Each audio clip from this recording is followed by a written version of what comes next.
Hi, good evening. This is Kenny Tan. Welcome to the lBiz Academy's April 2021 Real Estate Market Update, the Northern California edition. It's a very exciting evening tonight because I got four special guests waiting to share valuable information to all of you regarding the current real estate situation in the Bay Area. Tonight we're live streaming. We're doing multi-streams to several different channels, starting with the lBiz Academy, the couple of Chinese real estate channel, YouTube channels, and my personal Facebook channel, and the Chinese Landlord Association group for the Northern America in the USA. And of course, we're on Twitch tonight. Now, if you're able to join us tonight, please join us in the chat room. I think it'll be wonderful to have you with us. Okay, now I got everybody on board right now. So without further ado, I'm going to introduce my guest for the evening, but let's see who is in town. Well, earlier we have Justin checking in, we got Carrie, we got Delana, we got Hua Lu, and then we got Alec Tan, and now we got TM, and who else we got? We got Brandon Tran, and of course, Nick Cheng. Thank you. You're all very welcome tonight. And we do have some background noise, and I don't know where that's coming from. So let's not let the background noise bother us. But if you are a guest, if you mute yourself, then I know where the noise is coming from, right? So when it's time for you to speak, you can unmute yourself. Otherwise, I keep hearing this background noise and I have no idea where it's coming from. All right. Hopefully, as the evening progresses, the noise is going to go away as it usually happens. So don't worry about the noise at the moment. Okay.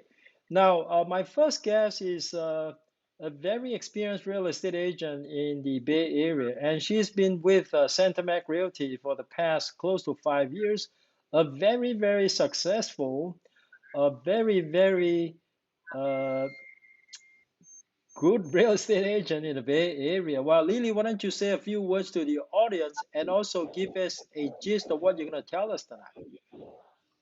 Hi. My name is Lily. I'm a realtor in Bay Area, and today I'm just gonna share what's happening on the market as of today and what changes do we see this month. All right, thank you so much, Lily. My second guest is also from the Bay Area, and her name is Jhoanna Cruz, an excellent agent as well. And I will let Jhoanna say a few words about herself and to tell us the gist of what she's going to say tonight. You need to unmute yourself. I think you're muted. Oh, okay. I think, can Okay, you? great. All Okay. right, go ahead. All right, go Sorry ahead. We about can hear you that. So now. good Yeah. evening, everybody.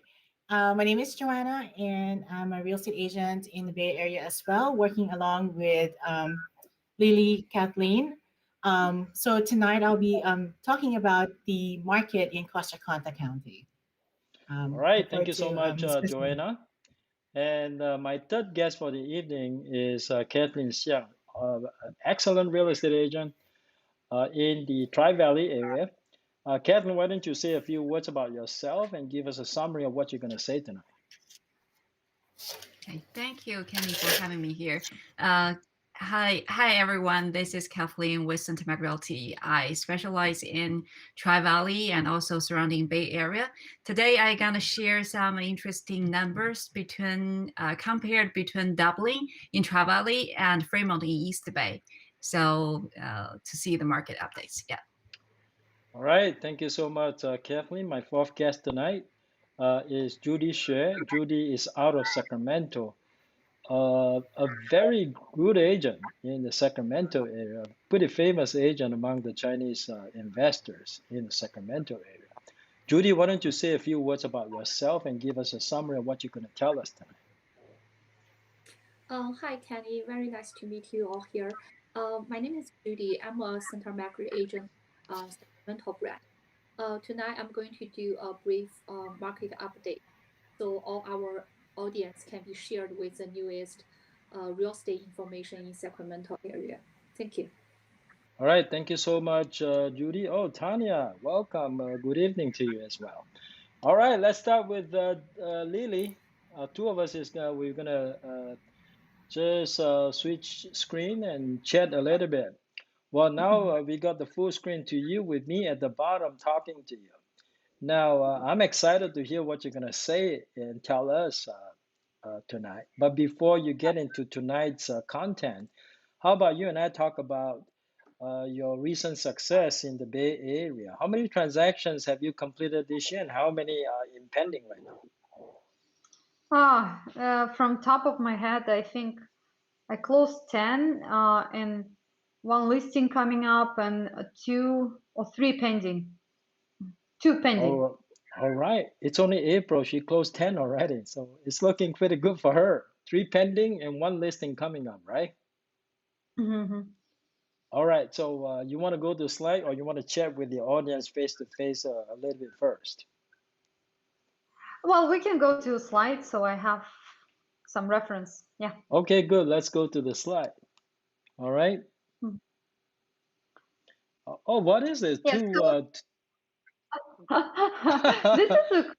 this is basically a clear depiction how the listing agent feels toward, I mean, like, and buyer's agent feels right now on the market, right? Yeah, yeah, So yeah. if you do have a listing, you basically feel amazing because people just come in and overbid your listing, multiple offers, and you do whatever, right?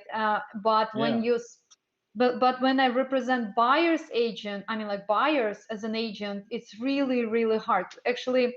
So right now, as you can see, like, comparables right now on the market, they don't mean not like anything right now basically. So when I go and I estimate the value of the property, we overbid on it. Sometimes we put 200 on top of the listed price and we still lose, right? So of course we're going to go non-contingent, and I do everything possible for buyers to win, but it's impossible, right? But yes, it's possible, but I will let you know, you have to move really fast, and you have to be really, like, fast moving and making decisions fast. So recently, which is amazing, recently in Union City, I got my clients in the contract within 4 hours of the property being on the market.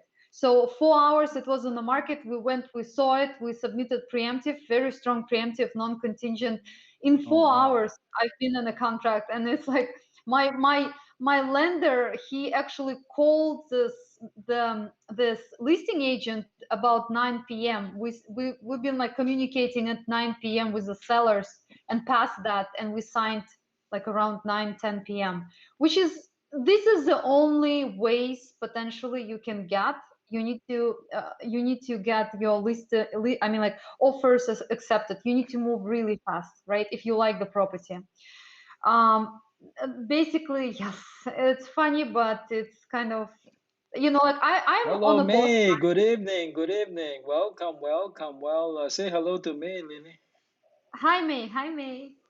Yeah, I All see. right, we got Feng Jiao here, who Hi. is out of Palo Alto. Anyway, let's Uh-huh. continue. I'm looking at that darling on the left-hand side. I would love to be that darling. I don't want to be the person on the right-hand side. Oh my God, this look, it's all hairy.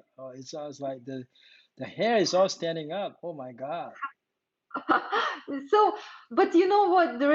Of course, there is a downside a little bit on the listing side too, because people submit right now. Like, I have listing which I got accepted offer way above asking, right? And right now, like, we all think, what about appraisal? What about appraisal? Yes, I do have comparables, but still, like, some appraisers, they not up to date what's happening on the market right now, what is pending, what conditions, and I think some appraisers, they don't make it up correct, right? Because you need to see what's pending around at the moment, and like, they see the past numbers from like 6 months ago, and which is not correct at today's market.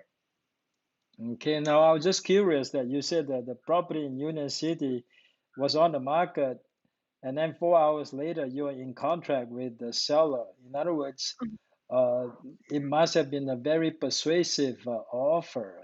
I think in this market, some seller might say, "Well, let me wait a couple of days to see if I can get the best price for my property." How did you make your offer look like the best price that the seller is gonna get? Why did the seller not wait for more offers to come in?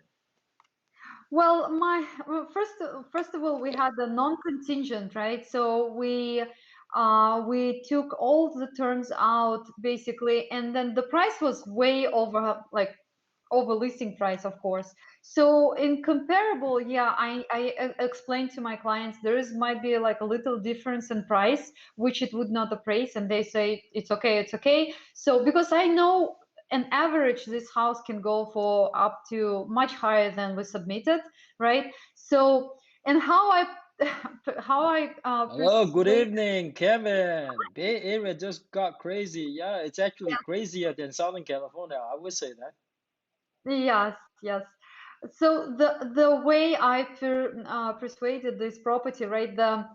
Basically my clients, they are my friends as well, and so they were almost to sign the lease in for a new like for a new home to move in, just to rent the house. And I just called the agent and I said, hey, listen, this is my friends, and they almost signing a lease. We're gonna give you like this much, like for this home, and we're going to come non-contingent, but we need to sign it tonight. What can you do? And so he said, do we have enough money? So I just, like asked my lender to call him like at 9 p.m. They've been communicating, and my lender, he was like at the holiday party for his grandma, right? And he said like, I can't talk right now. I said like, can you call him like in 10 minutes? So like he called about like 9:10 in the evening, right? Like Mm-hmm. to talk to the listing agent saying, yes, these are the strong buyers. Yes, they're going to cover the difference if it's going to come short in appraisal. Yes, they're ready to move in right now, right? So yeah, and we signed it. So I think the agent was nice too, and he just felt our situation as well. Okay, now Yeah. did you have a prior relationship with the listing agent? Was this a total stranger to you, Uh, or No, like Kenny, that's another thing. Is like not really no relationship to the agent, but some agents who are not local to neighborhoods, right? They have listings and they don't know what's coming or what potentially can come next. And like, and I'm all over the Bay Area, and I Hello, know on Mariella, welcome. Hi, Mariella. Yeah, so I know on average, like what home can get in price at this moment, right? So basically, I do know my competition in majority of neighborhoods and areas. So if this is another thing, if the agent is not local, if he does not study the market around it, right? You need to study it. And I think like a lot of agents from our company too, if they have a listing, they study a lot of, but if it's a listing who like the agent who have like multiple like 50 listings or like 60 listings, he doesn't have a precise knowledge of the neighborhood where he gets it, right? So it's like if you have couple listings a year, right, like or something, you do your studies, right, about this listing or the home which you potentially writing offer for. Yeah, obviously. Okay, Mhm. so you want to go Yeah. to the next slide? Yes. All right, next slide. What does it show? Yes. So that was my previous listing, and it was in Fremont. So it's in my neighborhood. Okay, and this listing we priced at 1.35. As you know, Fremont started to gain like a lot of momentum right here, like these past couple months. The prices are outrageous right now in Fremont, right? So this house we listed at 1.35, and the neighbors in the neighborhood, they say like, oh, you're listing it too low. I said like, well, probably not low, and I knew it's maybe a little bit, but I knew people will bid on it, right? So but the Mm-hmm. price which I got, it's actually much higher than I expected. So but well, I it took me a lot of time to prepare the house as well, staging, painting. I mean, like we suggested the owners to do a lot of work on the house, new roof, basically a lot of work done on this house. So, and we got, so as soon as it got in the market, I started having calls, like people called me like at 12, almost 12, like at night. So, 12 at night. You still yeah, have your yes. phone ringing 12 at night. What do you do with your phone? You should be in silent mode or turn off. Well, I did actually pick up, and somebody called me and they said like, "Oh, this house, you just put it on the Okay, market." so And now I know when to call you. yeah, and it's like 11:30 p.m. and I said like I picked up the phone and it's like, it's like 11:30, can I call you in the morning? And they said like, "Yes." And I just Yeah. called them and Mariella uh, said this is a great house. Now, from the outside, looks like a single-story house. Is it a single story? it's a single story house, and that picture actually, the twilight picture was taken by Maria from our company. So Yes. she did, yeah, she did a great job. Yeah, so basically, yeah, this house I sold, like I wanted to keep it on the market for 2 weeks, but then I changed my mind, and I think it got painting in less than 3 days. I got an offer. Yes, and it's crazy, like I had agent across the street, and she's a top Mm-hmm. agent in Fremont as well, and she had a listing as well, and she called me and she says like, "Listen, you have a listing, and I wanted to submit from my buyers for this house." And I said like, "What price?" And she says 1.4, and I said, "What price your house got?" And she says, my house got 1.6, and I said like, "Well, how my house will get 1.4?" Like, and it's like, we saw not, my client is not going to accept 1.4, of course. So yes, I got pending in like for 3 days, I think. I don't remember already. Yeah, but we went really fast because the demand was so high, and like there was no purpose to keep it longer because people who wanted to submit and wanted this house, they submitted right away, right? So, what pricing strategy did you use for this house? Did you use a pricing strategy that's gonna give you a bidding war, or did you what did you do? Well, the pricing strategy, I didn't. Okay, that's a thing to think about, right? Like right now, everything what pants or closed. Actually, at the time when I put it on the market, there was only a couple listings which sold for record-setting price in neighborhood, right? But everything was what was painting. It was really high. Like the two-story one went at 1.77, another two-story 1.77. So basically, I knew everything what was pending, right? And to not to scare the buyers, of course, I'm not going to put it at 1.6 or 5, right? So I need Mm-hmm. them to realize this is what's happening on the market. And so basically, I didn't price it too high and I didn't price it too low because I knew there is on average like 10 or maybe like 5 strong offers will come. Okay, got it. Okay, awesome. Okay, so yeah, we can go to the next slide.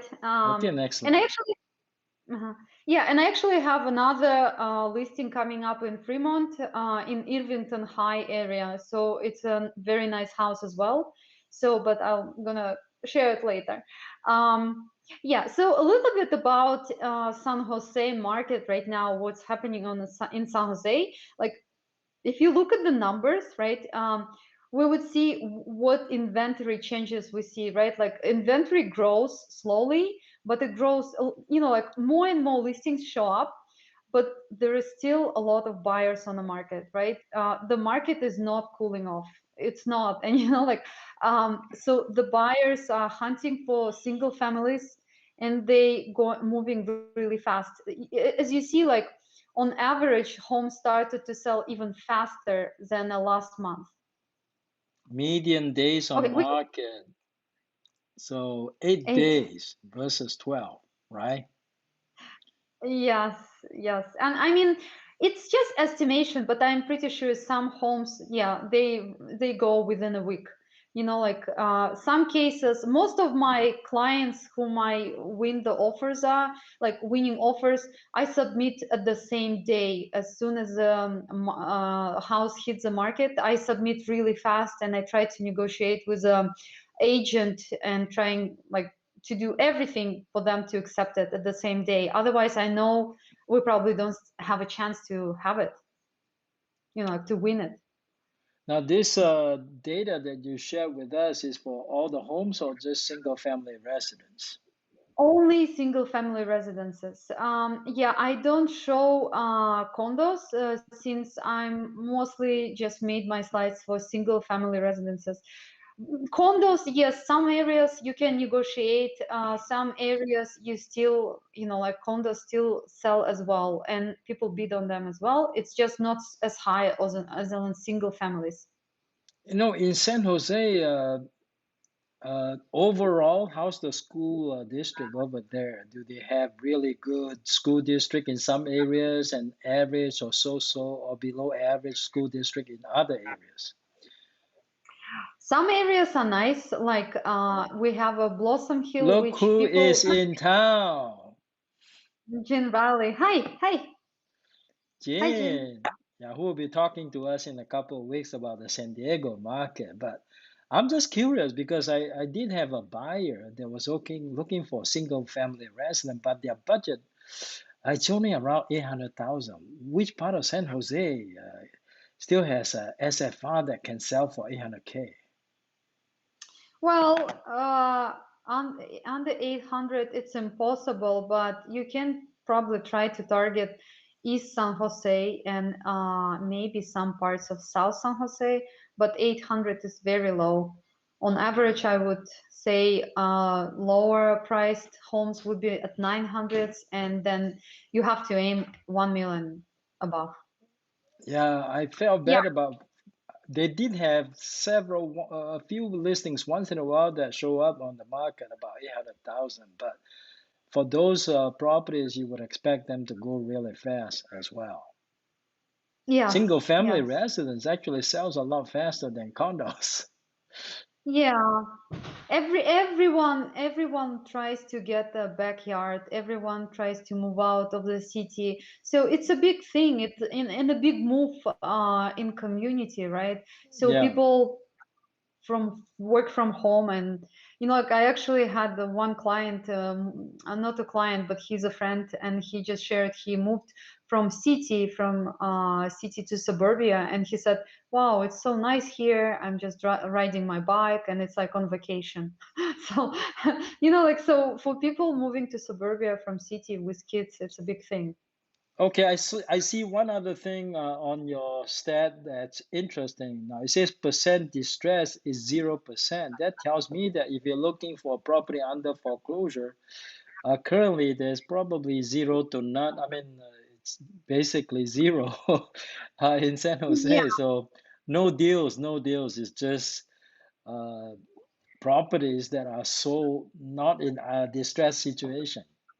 All right. You know, yeah, we can go to next slide. I mean, like deals is very complicated to get, and they probably don't exist. And if they exist, there's going to be a bunch of professional hunters for them, right? So you Yeah. don't stand a chance to fight these people. I mean, like honestly, it would be cash offers. They would come way above comparables. I mean, like I've seen crazy stuff. So it's really hard to get a deal. Um, Okay, so in San Jose, what happens right now, you would see that the home prices are rising a lot. I mean, like big time. And Big you know, time. like, yes, for schools, since you asked me like what schools, so you know, like I started to recommend people to move into Blossom Hill since there is a good high school which I like, and you know, like a lot of people like this Blossom Hill neighborhood. It's safe for safe community for kids and so on. The prices grew there immensely, right? So next area which I like is Almaden. It has nice schools, nice neighborhoods, lots of green, but right now it's like insane. You know, like usually I would say in Almaden you can get a house for 1.5 or like for nicer house. Right now I see everything what they list it's like 1.6 or higher, right? So it's very low inventory and the prices are really high. So I would say, I don't know if it's gonna keep going. We're not gonna see this price drops at all, because on amount of people who write and on amount of homes which are listed, we're not even like there. Well, Lisa, in the inventory is actually improving. If you look at, I mean, it's not worsening, but it is flattening, so it's not as scary as what Yeah. you might imagine. Hopefully, that might keep the prices not shooting up so fast. You see, right now you're looking at the median listing price, but that's just the listing price, though. The listing price tells you what the sellers are thinking. It doesn't really tell you what the ultimate sale price is, though. This is just the Well, median listing price. I'll show another graph about actually sale prices, so you would see the difference. All right, Yeah. Okay, next so one. Okay, we can I go to don't. next slide. This So is this is a, Saratoga. yeah, just to show a little bit what happens on a higher end, right? At the beginning, like as we looked at the market when COVID hit, so the properties which are at higher end, they were not demanded so much, right? Luxury homes. And then in a month or so after COVID hit, so people started to buy the luxury homes, right? They started to move really fast as well. And so you see, like 1 month ago, they wrote, I mean, like the value of them have been like much higher than now. So right now, because you see on the graph that inventory becomes like more. And I see like more and more homes appearing on Saratoga as well. So people have more choices. Of course, they're not going to raise the prices as much as before. Yeah. So yeah, on a higher end homes, we still have demand and we still have buyers on them too. So we move on to next slide, if Okay, we can. move on to the next slide and see what the next slide shows. Yeah, so you see on a Saratoga listing price, it goes a little bit, I mean, like down, because, and Yeah. you will see graph inventory is rising as well, right? Yes. So it just like shows, like there's still sales on a high end price. I mean, like homes. It's just different, different from.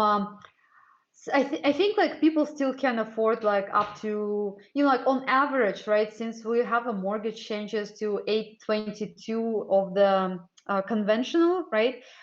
So basically on average 1.2, 1.4. This is like the comfortable price, 1.5 for majority of the buyers, right? And then above it, it's a little bit higher price range, but the homes are still selling and they're not sitting on the market. Well, the So we can median move. listing price is it's actually going down a little bit in Saratoga. Yes, because we see like, oh, that's another thing I wanted to mention. Like recently I showed a house in Los Gatos in Saratoga, and it was like priced at what 2.2 with great schools, and then I think I estimated it can go to 2.5 or 2.7, but then like I had painting homes in Fremont at 2 mil, right? Like recently in our neighborhood, somebody put a home across the street from my neighborhood.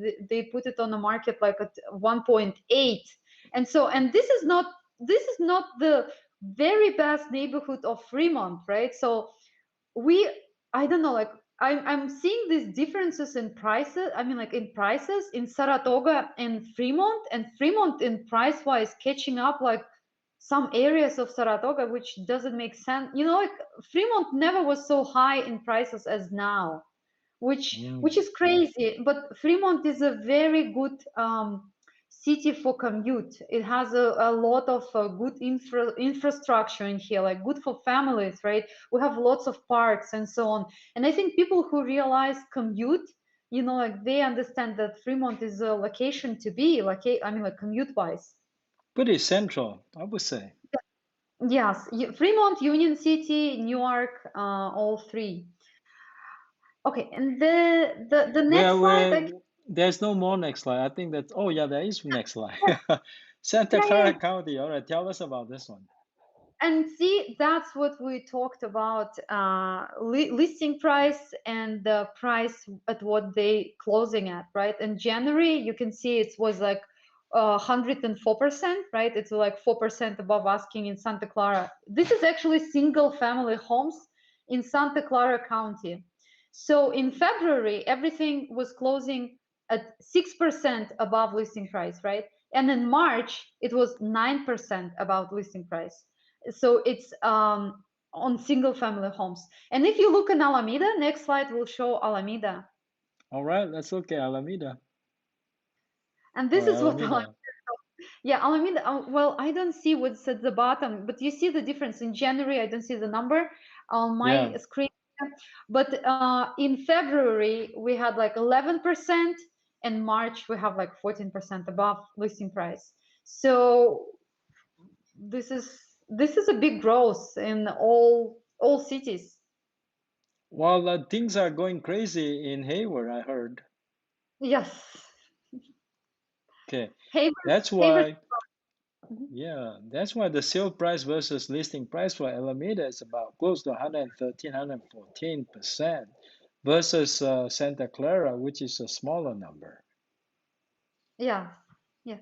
And Hayward is yeah, Hayward, San Lorenzo, Leandro, they're growing because on average you could get a home at 800K, but maybe not anymore. But some areas you still can. I mean, if you are an investor, 800K, you can probably get 3,000 for the rental from this home, right? It still makes sense, better than buying 1.5 house, 1 mil. I mean, like a house at 1 mil, and then renting it out at 3,000. All right, thank you so much for the wonderful presentation, Lily. We'll have you back when we do our conclusion. Stand Yes. by. Now let's talk to Jhoanna. Hello, Jhoanna, it's your turn. Unmute yourself so we can hear Hi, you. I am. All Hi, how are right. you? What do you want to do first? You want to chat with the audience face to face first, or you want to go to your slide right away? I think we're gonna do the slides, kind of give an overview of Contra Costa County, and then if there's any questions um, with the market update, I'll probably discuss that as well, or kind of elaborate more in details. All right, you guys in the chat room has been a little bit quiet. Okay, now if you have any questions, feel free to share with us. All right, now let's see who has a comment. Oh, that's Mariella. Okay, of course, she did a wonderful job. Let's all thank her. Now let's go to the slide and let Jhoanna take us through the presentation. Okay, the first slide just telling you that she's going to talk about Contra Costa, and then tell us what the second slide shows. Okay, so this slide shows, kind of give you an overview of Contra Costa County. Currently, the median listing home price is 735,000, and the median, per square footage about 756. But as you can see, most of the houses are being sold above asking. So this data is actually for all, includes townhouse, condos, and single family homes. Next Well, slide, please. what does Oh, this sorry. number, what do these numbers mean to a buyer who wants to buy in Contra Costa? This one's kind of give them an idea for buyers in terms of the market listing price. Just kind of, as you know, Contra Costa County, they were previously as uh, the more affordable area to buy for first-time home buyers. And Got in it. this case, that is not the case. Before they say, oh, if you live in San Francisco or the peninsula, you buy a house in Contra Costa, then you'll have a better rate, a big, for more space for your money. Nowadays, because of this crazy market, we don't see that. And it will show you in terms of a year ago or a few years ago, median housings, they were just 600,000, 500,000. Now it's above, 800,000 just when they get sold for a single family house. Okay, all right, let's look at the next slide. Now, what does it show? I'm sorry? The next slide. Yes, so this slide kind of give you more of the data in terms of the current uh, the list price and also the sold price in the area. As I mentioned earlier, looking back, I'm just looking at my notes right now. In March of last year, the average home was actually 625 listing price, and homes were just sold, a few percent. It was sold price of 629. But if you look at it right now, median homes are 735 and being sold above asking, which is about 100.6 percent. You're looking at about 6% above the listing price. So there's some growth in there. And as you know, Contra Costa County, it's kind of like a farm area back in the days. Um, I didn't get a chance to show you the map, but a lot of the new housing in Contra Costa, especially in Oakley area, they have at least 10 new builders. They have like this builder's lane for new homes. And most Mm-hmm. homes in that area also are above, five starting price is about 550 for these homes. Next slide, please. Okay. All right. So typical days on the market for Contra Costa is about 36 days. Last year, it was about 41 days in the market. So it's not much difference, but it's shorter than it used to be. Shorter. Okay, what does this all mean to a buyer who wants to buy in Pittsburgh, for example, or Oakley? Pittsburgh Oakley, it's about the same time. This is just shows you in terms of how many days it closes from the escrow. Um, this this market update. Okay, it's not so bad. It's median days on the Yes, market is 36 days. It's not like, okay, 10 or 15 days. yes. So this is compared to 41 days. It's not much, but once we go to once I start talking about each city in Contra Costa, then you'll see like there's a big difference in terms of how many days in the market um, each houses are being sold now. Okay, all right. Okay, there's a lot of Next slide. numbers here. You got to quickly tell me something significant. Oh yes, yeah. So this one is just an overview of all of the cities in Contra Costa County. It kind of tells you the median listing price for each county and how many homes are actually in the market right now, um, and also what is for rent. So it just kind of tells you just a brief overview of. For as a buyer, I wanted to know how much are the listing price for each of these cities. All right, good. So let's go on to the next slide. Okay, Um, this is about yes, I'm Oakley. gonna. Yes, I'm talking about first thing is Oakley because I had a listing in Oakley, and it was actually was very surprised because when I was talking to my client a year ago, we were only thinking about listing. They were happy if they get sold at 675, but then we got lucky because one of the homes across or a block away was sold for 720. So that was a big jump. So it was really a good time. The timing was on my client's side. So this one shows that all homes in Oakley, they are about last year homes were listed for about 541 and they were kind of like sold at 495, like below asking. But compared now, um, homes are being listed 635. Sorry, let me see. Yes, they were listed above ask, I mean above compared to what they have before. And most of the homes are actually um, last year they were in the market for about it's 53 days like before they sold. Now it's only 37 days, so Okay, it what does it shortened mean to up. me, a buyer who wants to buy in Oakley? Uh, what are my chances of getting a home? in Oakley? Um, so as a listing, what for my listing, I had about 17 buyers who actually went to see the property within one weekend. I was pretty much booked for that week, for that first week that it was showed. um, it's it's catching up with the rest of the Bay Area counties just because it's still affordable. You can still buy a house under $800,000 in Contra Costa County, Oakley area. They have a pretty good. Um, some parts of them have a good school district, especially Brentwood area. So a lot of the families with small children are moving in this area. Okay, all right, let's look at the next slide and see what it says. Oh, this one is just shows the days on the market. We can go to the next slide. All right, okay, that's oh, finally I see a nice house. Yes, this one is actually a really nice house. It's a corner lot house.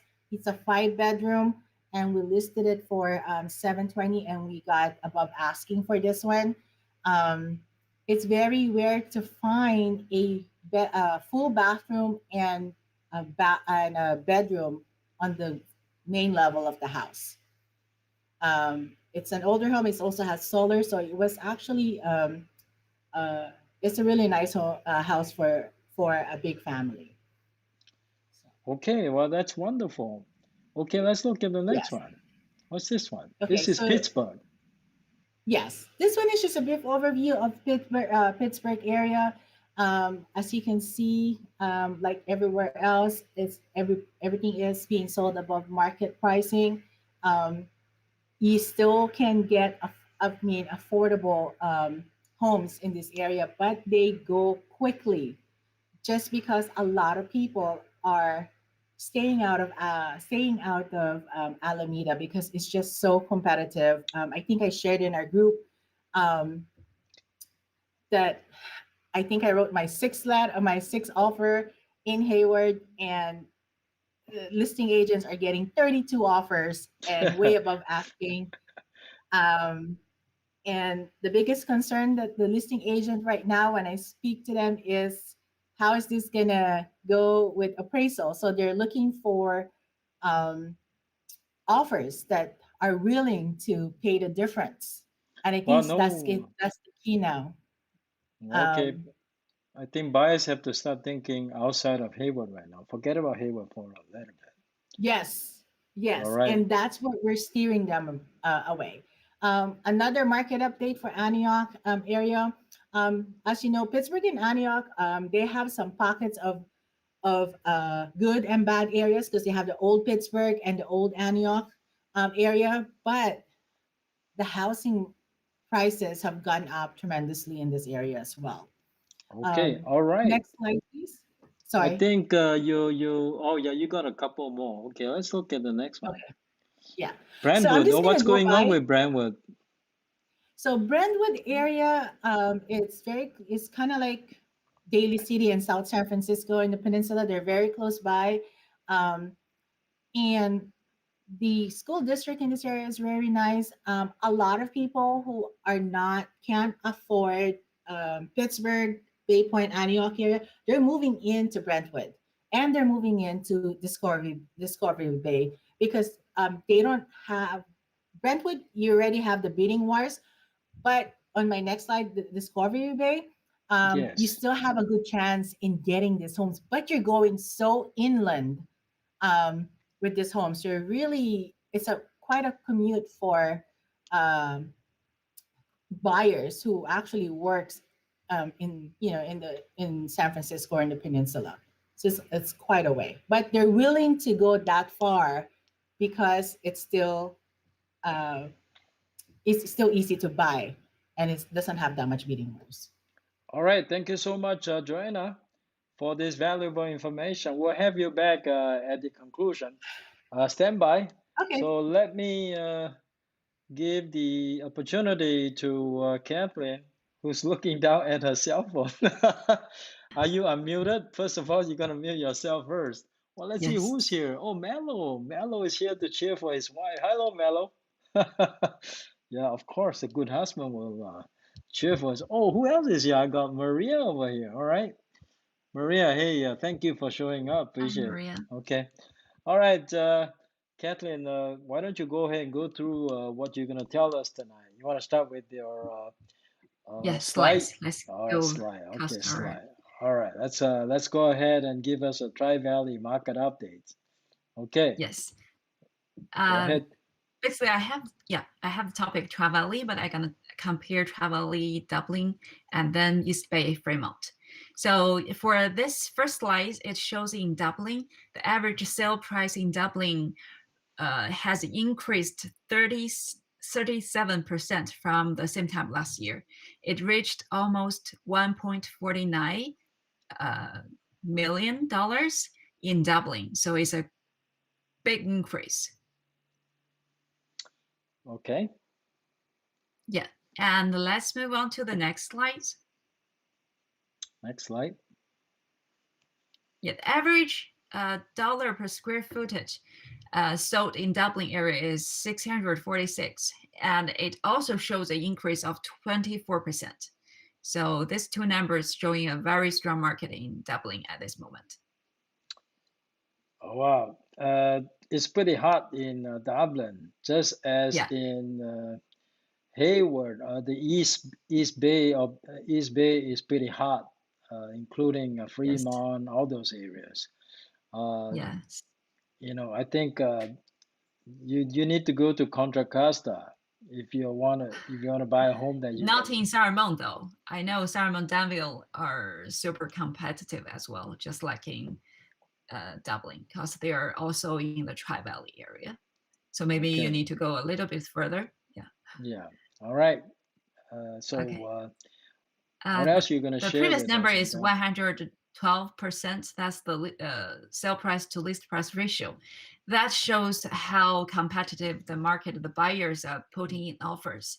At the same time last year, it was 102%, and now it's increased to 112%.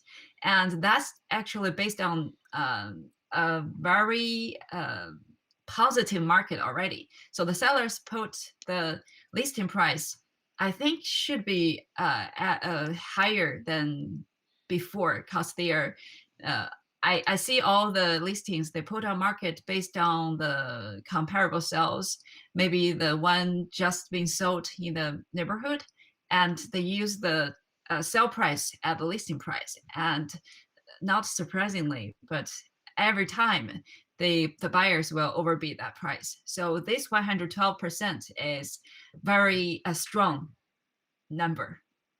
It Just so you is. know. Yeah, it's Yeah. 12% above asking, basically. Yeah. Wow. And the next slide. Yeah. Okay, It next slide. shows the month supply in Dublin is 0.4 month. That means with all the inventories in market at this moment, with the speed of the sale currently, it will only take like less than half months for all the inventories to be sold. And the number last year at the same time was 1 month.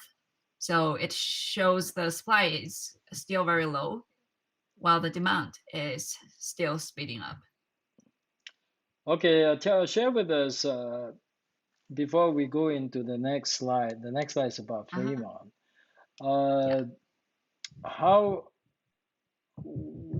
What are the sellers thinking right now in Dublin? Are they thinking perhaps they will wait to see more offers, or they'll get the first offer that they see that actually meet the expectation? What are they thinking right now? I think half and half, because I have helped clients submit offers in the area as well. And half of the listings, they will tell me firm, no preemptive offers. They wanted to wait till the last minute. I mean, to provide a fair opportunity to everyone to submit at the same time, while the others are welcome the preemptive offers. And those ones pretty much goes into escrow within a very short amount of time. And I helped clients prepare the preemptive offer before, and it really requires a very strong buyer, not like the money wise, but they need to have a clear mind what they're looking for, so they are not breach their budget. So that's very important. If you have the flexibility on the budgeting or anything, I encourage you to make a preemptive offer. Otherwise, we need to be patient. We need to seize every opportunities that come to us. Oh, just by the way, did you get a preemptive offer accepted very recently? Not recently. All the listings my clients like do not accept preemptive offers. Okay, got it. All right, Yeah. let's go move on to Fremont. Tell us about Fremont. Okay. Fremont, I chose Fremont because the number is very similar to Dublin. As you might remember, it was 1.4, almost 49 for Dublin, and you may be surprised. This number is comparable to Fremont market. The average sale price in Fremont is 1.49, maybe almost 1.5. So there's about 5,000 difference between the Fremont and in Dublin. That's the average sale price. And let's move on to the next slide. Okay, next slide. And 865. Yeah, as you can remember, you might remember the number for Dublin is 600 something. That means with the same purchase price, you get a much larger home in Dublin. While if you choose to more commute-wise and certain things you took into consideration, you may choose Fremont, but the house you get might be a little bit smaller. So that's why the average dollar per square feet is a much higher than Dublin, and it also shows a 11% increase from the same time last year in Fremont. Okay, excellent. 109%. Okay, the sale price still, yeah. So yeah, it's still high, 109 versus 112, you know. Yes. Okay. So from my experience, all different markets, they tend to be hot during a certain period and then maybe cool down or just being stable. For a market this crazy, the Fremont is still very, very hot, but the Dublin is very hot, even hotter, because as a previous year or in the last few years, Tri-Valley area didn't see a big increase like in Fremont or Sunnyvale or Santa Clara area. So that's why maybe everybody, the investors, the homeowners, are thinking of opportunities in Tri-Valley area. They are all going to the Tri-Valley to buy a big home. So that's why the market is hotter here. Okay. 0.6. Yeah, the month supply in Fremont is half months. That's a big drop from last year too, from 1.2 months of supply. Okay. So what does this one show? Before I head into this picture, I want to introduce the Dublin area. The Dublin area offers all different kinds of houses or townhomes. They have brand new townhomes. I know two builders are building like condos, townhome style condos in Bollywood. That's we have some videos showing that new home tours. If you're interested, we welcome to see to check out those videos. And also they have very high-end single family homes as well. I think the ones are around $2 million that being built by Toll Brothers. So, and in certain areas, they have nice schools, they have big communities, they have nice houses or townhomes being built in the last 5 to 10 years. And also in another area that's East Dublin, they have, West Dublin, they have older homes, but those older homes, they have larger lots, just like this one I'm going to show you. This is the one I'm going to put in market this week.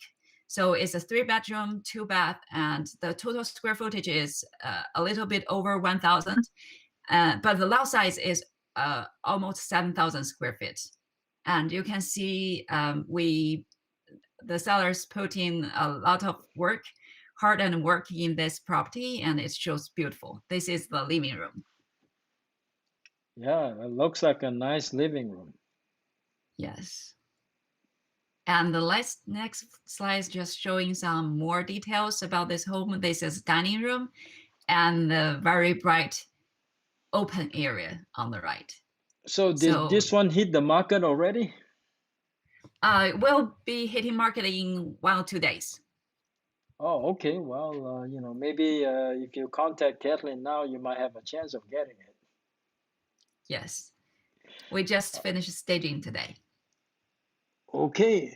Well, thanks for a nice presentation, Kathleen. So I'm going to give some time to Judie. So I hope she's still awake. Let me see, Judie is still awake. Okay, Judie, it's your turn now. So I have you back during the conclusion, okay? So let me go talk to Judie for now. Let's see here. Judie is here. Okay, she hasn't fallen asleep yet. You got to unmute yourself first because we need to hear you. Hi, can you hear me right now? Yeah, I can hear you right now. Why don't you tell us, you know, what's interesting in Sacramento? Well, very hot market, very competitive. I just got 2 bad news today. 2 of my offers I sent out Sunday. I always like to hear you talk about stories. Bad news, good news, I want to hear about it. I'm Okay. excited about what you're going to share with us about the recent experience that you had. Now, tell us the recent activities that you had in the Sacramento area. I know you work all over Sacramento, you know, Folsom, South Sacramento, El Grove, and some remote parts of Sacramento County. So tell us the two not so successful stories. I think we can learn from that. Okay. So I have a very crazy weekend. I showed over 20 properties over last weekend, and I made 4 offers on Sunday night. So 2 already we received the rejection letters from the listing agent. The other 2 is still hanging there. So finger crossed. We probably will hear back from the listing agent tomorrow morning. So hopefully one I will get into contract, but because my heart has been broken too many times. Let me ask you this: for the past 1 month, on an average week, how many homes do you show in a week? I never really count because during weekend, I usually very busy. Weekend every day I showed average 15 properties, so 2 days at least 30 15. over the weekend. So Oh my over God. the weekday usually only 2 or 3 per day average. So I Yeah. will say 15 for 5 days. So every week I will see around 45 properties. Now you seem to be traveling all over Sacramento. Tell us some of the cities you covered in the past 2 weeks. I went to, as I told you before over the phone, I went to Fresno, and I'm not very familiar with Fresno's market, but surprised me, their market is very hot and very competitive too. Even for my consideration, it's a very remote area. Yeah, Fresno is a long drive from Sacramento. So I'm kind of Yeah, interested to see what the inventory is like. How did you, I know you don't normally work in Fresno, but how do you know, how do you figure out what would be a good offer to make on a property in Fresno? well, even I'm not a very local agent in Fresno area. I still do the same, do the comparable sales. I talk with the listing agent to check the expectation from the seller. And Okay. after I run the comp, I saw the days on market in Fresno area. for a good condition property is not much difference in Sacramento area. It's very short too. It's around 20 days. Okay. Of course, in some good area, good neighborhood, the time is much shorter. Probably it's 3 to 6 days right now. I see. But Okay. All right. yeah, Now, but other than Fresno, I know you were all over the place, in the Sacramento area. Some of these cities' names I never heard of. Plumas Lake. What else? Yeah, where else you've gone to? Plumas Lake is very close to Yuba City. Actually, it's not that remote. Actually, it's closer than Fresno. Okay, now one thing I think you might be interested in sharing with some of the audience here is that I think it's not very frequent that you hear a builder who doesn't want to pay commission to a buyer's agent if a buyer comes with an agent. Is that what's going on in some parts of Sacramento? Well, not particular in Sacramento area. It's just happened to me. I think last week. One of I showed that property a couple of weeks ago. Um, to one of my client. To Davis area. It's in Woodland. Okay, well, I was a So little that surprised as well. Yeah. yeah, and the builder sent an email to my client, told him there is a cancellation on the current buyer. Ask him whether he want to move forward, and my buyer let me know and forward me that email. When I asked the builder regarding the commission, very surprisingly, that builder doesn't work with real estate agents. Looks like the market is too hot, so they don't rely on real estate agent anymore. Yeah, apparently so. Okay. All right. You want to show us some charts tonight? Yes, I want to share some market update. All right, let's go ahead and look at the first one. What does this one show? First, I want to share some good news with all our audience. Look at the numbers of house on market for sale. It's going up 9.8%, which is almost 10%. This is what? April. This is Sacramento County? Yeah, Sacramento County, big Sacramento. Okay, all right. So it looks like inventory is rising. So that's good news for all agents and many buyers as well. Okay. Yes, and not only for April. Look at the numbers for March compared to February. It's all going up a little bit. So looks like this become a trend. The market inventory is going up. Looks like once our life go back to normal, the market inventory go back to normal too, which are very good news to our buyers. And I think that makes the whole market healthier. We don't want too much competition. Oh, let me ask you this, Judy. What does going back to normal mean to you? More sales, more normalcy in Well, your life, or what does going back normal mean to you? You're gonna do more well, deals, or you're gonna do less no, deals, or not what's going? well, not particular to more deals. For me, the one of the most exhausting thing is receive rejection letters. Um, we try, believe me, we try very hard, both me and our buyers. Um, there are always some crazy buyers overbid, and it's really drive everyone, push every buyer to their limit, financially and emotionally. So Mm.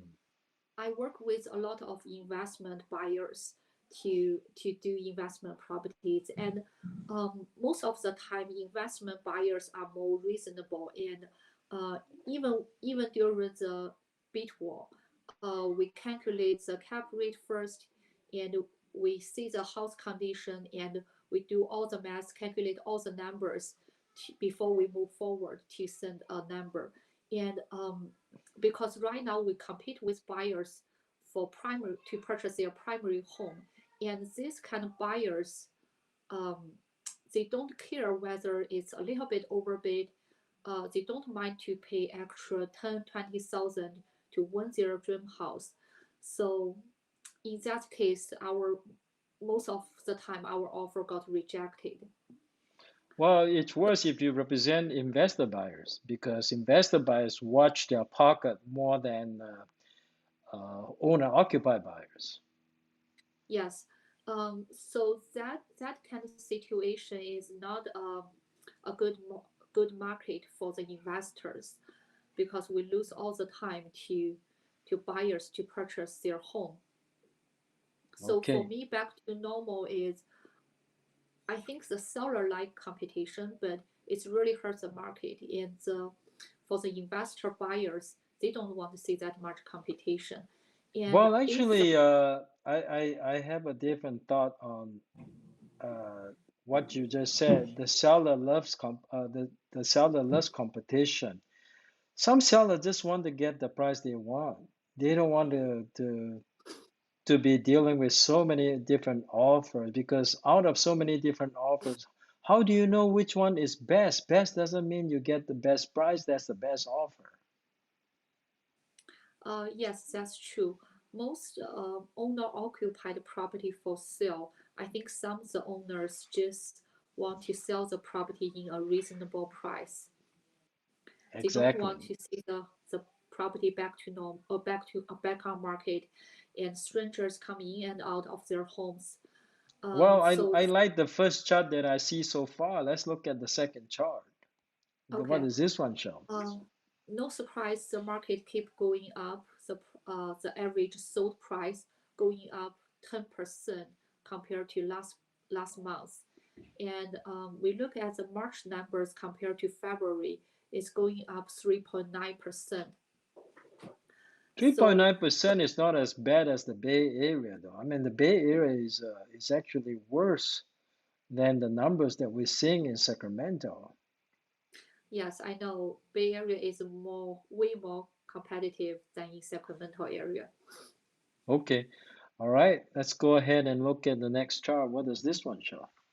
So it's very similar to the number we see on last chart. The average square footage sold is going up 4.6, almost 5% compared to March. So even the inventory go up, the price doesn't go down, not even a little bit. So the price still going up, shows our market is still very strong. Yeah, very strong still, I would say. All right, let's go ahead and look at the next one. Days on market going down, um, and March compared to February is also going down. So the average days on market right now is only 20 days. But for what I see, properties in Elk Grove, if you price the property very reasonable, it's only will stay on market for less than a week, 3 to 6 days. Okay. All right. Let's look at the next one. So you're at the last chart already. All right, now quickly tell us. I have a question for you. Is the market in Sacramento still good for investors? I think still some change, some opportunity for investors, especially multi-unit, because very unlikely the owner-occupied buyer to purchase the multi-unit, but opportunity always come with risk. Um, when you purchase a multi-unit property, usually you need to take over the previous tenants because most of the, for example, duplex, triplex on market is not vacant, it's tenants occupied. So right now we still can't evict any tenants due to COVID-19. So when you take over the previous tenants, you really need to be careful and do your homework. For example, check the payment history and uh, ask for their previous credit report, their proof of fund to verify their employment. So all kinds of stuff we need to be very careful when you take over the previous tenants because you don't know who you are dealing with. All right, thank you so much, Judy. Now let's go back to our original screen. Now is the time to say a few words based on the question I'm going to ask each of you. All right. Okay. Let's not look at our cell phone right now. Let's look at the screen and the audience. All right. First of all, I thank all the audience for participating in tonight's April 2021 real estate market update brought by the lBiz Academy. Now, if you have not subscribed to my channel or our channel, please do so, as we will have more market updates that you're going to find very helpful to you if you are a home purchaser or home seller in the Bay Area and Sacramento, and also in other parts of California. If you find tonight's program valuable, it's brought some value to you, please give us a thumbs up and share this content with your friends and relatives. Now, for tonight's question for the experts. Do comps still matter? Yes or no, and why or why not? Okay, each expert will give me an opinion on that. All right. Okay, of course, Kevin, anytime. All right, Judie is this Lily is gonna go first.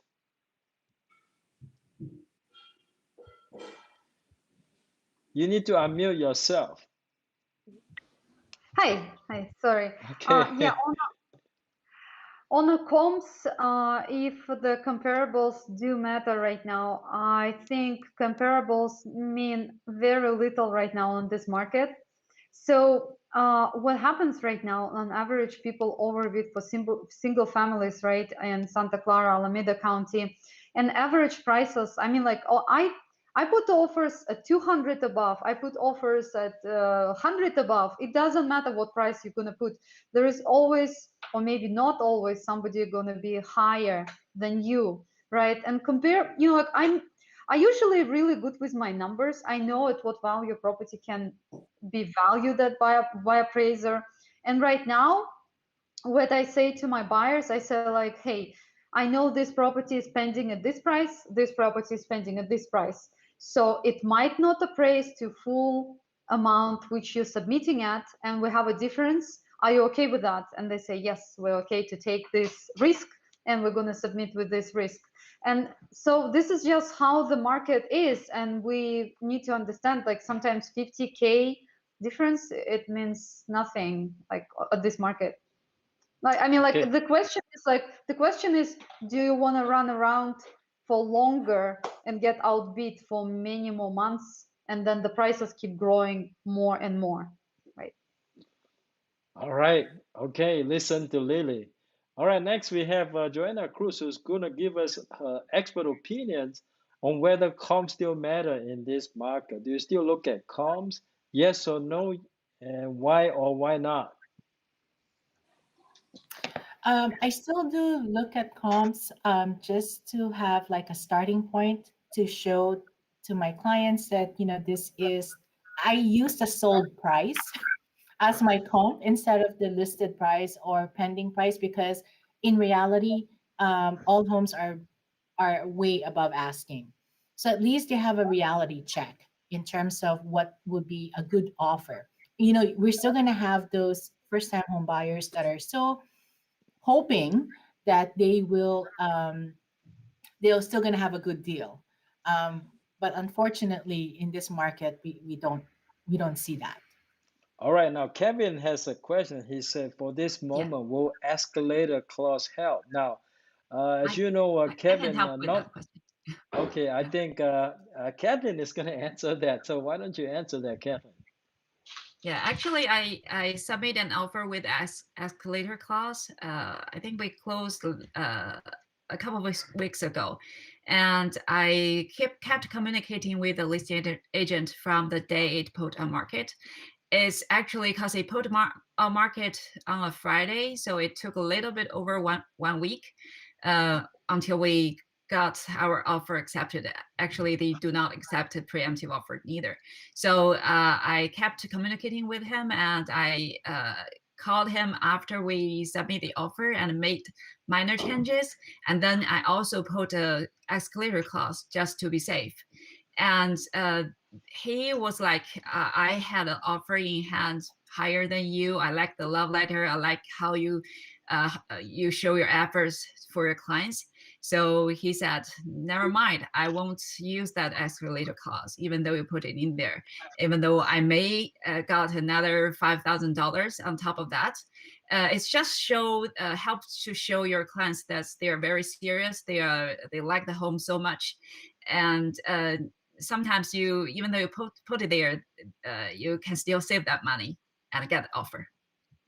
All right, thank you, Kathleen, for the answer. For the audience, if you don't know what an escalator clause is, let me explain it to you. Basically, you say to the listing agent and the seller, my buyer will bid anybody's price by a certain amount, as long as it does not exceed our cap or our maximum.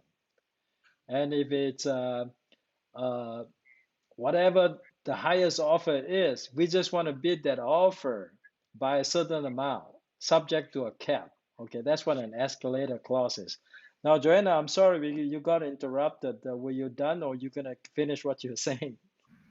Oh no, I'm done. Thanks All for right, asking. now, Kathleen, it's your turn to explain to us or say to us whether you think comps still matter. Yes or no, and why or why not? Yes. All the listing agents are telling me, do not look at the comps. So yeah, we still want to have something to land on, but the comps didn't show anything. All has been surprised us from the townhomes, the condos, to the single families all around the Tri-Valley area. So comps didn't show any number that can help us determine our, the offer price. So comps are not very helpful in your area, is that right?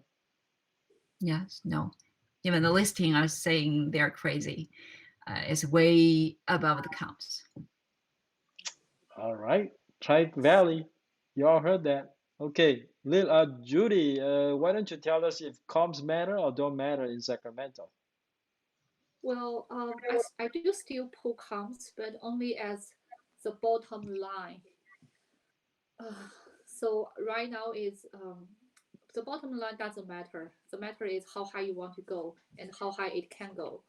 So the buyer really need to be ready emotionally and financially. They need to get some board to make a brave offer, and they need to accept the reality is the appraisal value might not come up with their purchase price. They need to be prepared financially to make the difference between the appraisal value and the final purchase price. So the question to the buyer is, do you want to overbid, for example, 5 to 10%, or you want to wait next month for the market price come up and you need to overbid again? So um, right now it's very tough questions for the buyer to decide. Well, if I'm a buyer, I want to buy in Sacramento. I tell you, Judy, I want to wait for the price to drop. What are you going to say to me?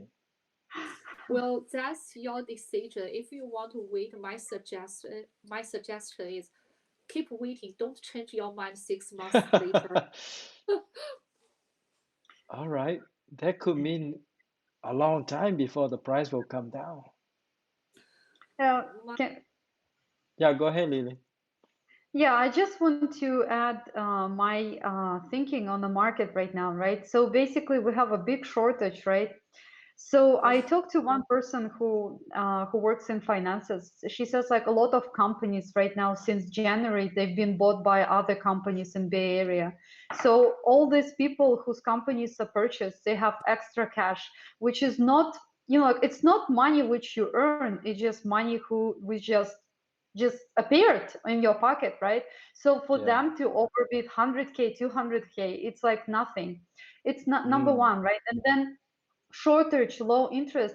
And what else? The biggest problem as well, I think, for the builders, is like wood prices at the Home Depot. If you go to Home Depot, right, the all materials, wood materials, they're so expensive comparing to pre-COVID times, right? Even the construction costs are gonna rise, right? I think for builders, I don't know where they get their wood materials. It's gonna cost a lot to build. right? It's not going to be profitable at this time specifically, right? And people who want to buy, so they don't have anything to buy. And of course, like all this, I mean, like, and plus, forbearance, right? It got extended, right? Or they thinking to extend it. So some of my followers, they ask me like, oh, soon all these loans or people who own forbearance programs, the homes will start to come on the market and it's going to be a crash. And they're not coming on the market because it's just extended for longer, right? Yeah, So, right. and it creates, So I think the big question is, will there be a soft landing or a hard landing? That is a question. Well, while we're at it, what do you think? You think we're gonna have a soft landing or hard landing? I don't get what does mean soft landing. It's like, Soft landing means no crash. Hard landing means crash. I don't think we're gonna have a crash. We're probably gonna have like long time. Like right now we're gonna go only up, but then like the prices should hit a wall someday, right? These people who have extra cash, they should stop sometime, right? So, and then we're gonna normalize a little bit, but it doesn't mean the price is gonna go down. It's just people not gonna overbid that much. That's what's All gonna right, happen. This is my great. speculation. So soft landing. All right, Judy, soft landing or hard landing? I believe it's, I try to believe it's soft landing, You but try to it's, believe. How about give yeah, us an expert opinion or forecast? Is it soft or hard landing? soft landing. Right now, all we know is the market price, the property price is directly related to interest rate. And the Fed Okay. already announced they won't increase the interest rate before 2023 or 2024. All right. So, which means our market is going to be pretty stable during this period of time. So, I my think I too think it's going to be soft landing. We're not going to see anything like 2008. No. Anybody that has lived through 2008, and I have, I know exactly what it was like. In 2008, when the market crashed, I had an office in the city of Oakland. I believe one day I was getting like 30 plus phone calls from distressed homeowners asking me to rescue them from foreclosures back then. Okay, we're not gonna have that this time around. Okay, I think we're gonna be fine. All right, so it's been a wonderful evening hearing from all of you. And of course, for those of you that stayed with us till the very end, we truly appreciate you being an amazing, amazing audience. And in 2 weeks' time, we're going to hear from our Southern California experts. There'll be 3 to 4 agents sharing their valuable information with us. All right. Hopefully, everybody will have a wonderful weekend this coming weekend. I had my second shot of the vaccination, so I feel more bold and braver to go out and go and experience the the nature. All right, great, Brandon. Thank you for stopping by. Thank you for sticking around. Okay. All right. Thank you, everyone, and have a nice weekend. Thank you. Bye. Thank you. Have a good evening. Bye. Have a good evening too. Bye.